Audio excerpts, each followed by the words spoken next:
What if I told you you could get high-quality, organic, and non-GMO groceries delivered to your door for a lot less than you're paying now and help out families in need?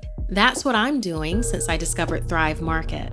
As a proud Thrive Market member, I get the products I love, and my paid membership provides a free one for someone in need, like a low-income family, teacher, veteran, or first responder. With Thrive Market, I love that I get free gift choices I can include with my purchases. Also, that they have an organic bath and beauty section perfect for my eco concerns. I got Nourish's organic rose butter. The shea butter not only hydrates my skin wonderfully, thanks to my annual Thrive Market membership, I paid less for it to get delivered than I would buying it in the store.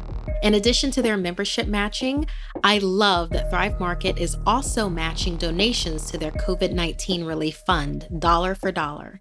Try Thrive Market and become a member risk-free. Go to thrivemarket.com/scary. Join today and you'll get up to $20 in shopping credit towards your first order. That's THRIVE market.com/scary to start your risk-free membership and get up to $20 towards your first order. thrivemarket.com/scary. Hey, I'm Markeia. Want to hear something scary? Beware the Old Higue. Stories passed down in our families carry with them knowledge of our cultures. These yarns spun can both entertain and also serve as warnings of supernatural entities. One of the most chilling of these tales is that of the Old Higue of Guyana. My ahi, my grandmother on my father's side, would tell me all kinds of stories of herself as a kid. She's from Guyana, a small, mostly West Indian and Caribbean nation in South America. When my ahi was a young teenager, her boyfriend Dalian loved to bother the older widow Mrs. Benwari, who lived at the edge of their town. Dalian would even sometimes go out of his way to antagonize her with rhymes he'd make up about her. When pressed about it, he'd laugh and say he was just making sure she had company.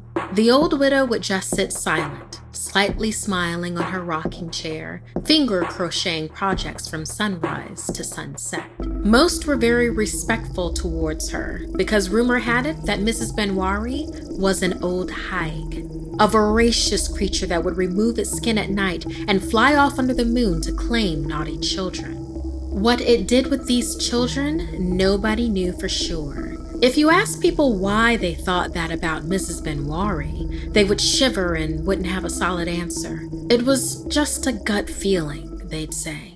Mrs. Benwari's house was right at the edge of the outskirts, where my ahi and her boyfriend were never supposed to go after dark. Supposedly, there were wild beasts out there. Little did they know, there was nothing out there on four legs that was more dangerous than the widow herself.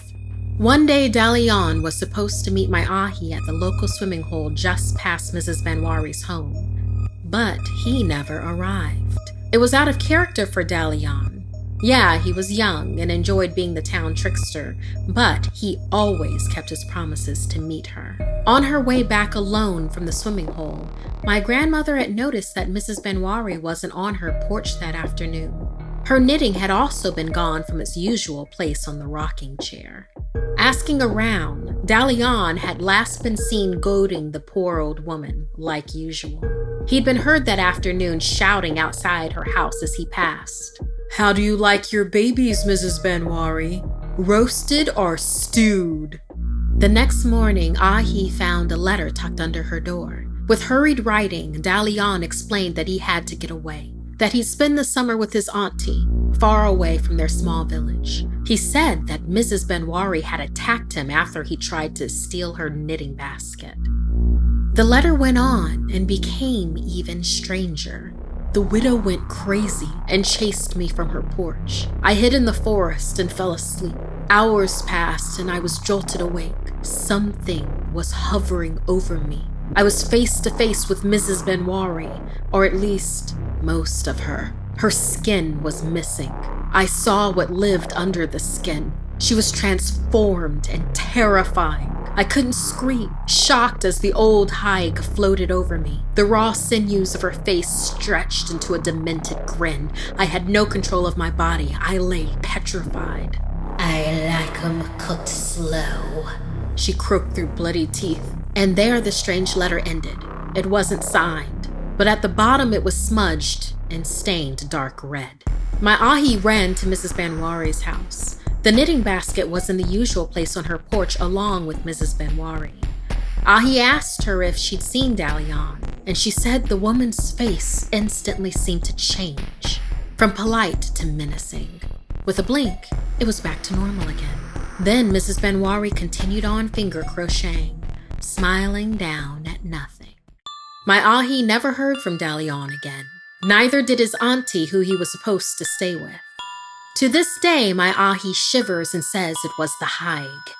She'd finally had enough hiding behind smiles and had taken him after all.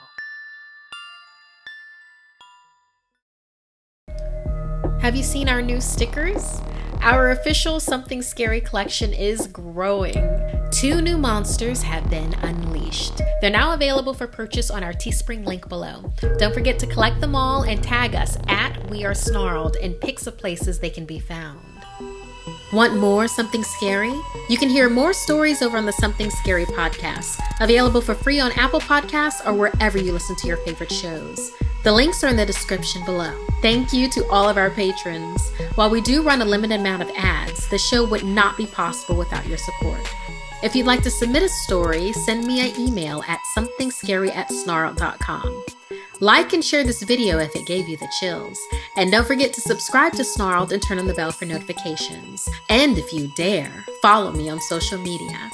Until next time, my dark darlings, sweet dreams.